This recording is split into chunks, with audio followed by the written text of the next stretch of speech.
রহিম।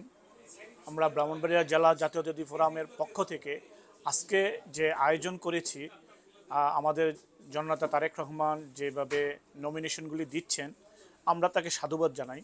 তবে কিছু কিছু ক্ষেত্রে, যেরকম আমাদের ব্রাহ্মণবাড়িয়া জেলার কসবা আখাউড়ার যে ব্রাহ্মণবাড়িয়া ৪ আসনটি আছে, এখানে যাকে দেওয়া হয়েছে উনি অবশ্যই যোগ্য, কিন্তু ওনার যে বার্ধক্যজনিত কারণ আছে তাতে উনি আসলে দলের কোনো কর্মকাণ্ডে ১৭ বছর থাকতে পারে নাই।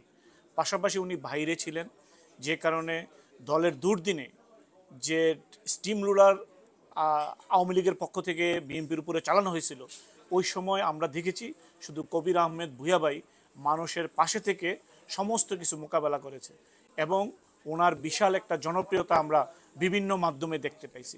তো এই জন্য আমরা একটা দাবি জানাচ্ছি যেন এই আসনটি নিয়ে একটু পুনর্বিবেচনা করা হয়, যেন উনি ইয়ং আছেন, জনপ্রিয়তা আছে, এবং দলের জন্য উনি একনিষ্ঠ কর্মী। এই ব্যাপারটা যেন দলের ঊর্ধ্বতন মহল বিবেচনা করেন।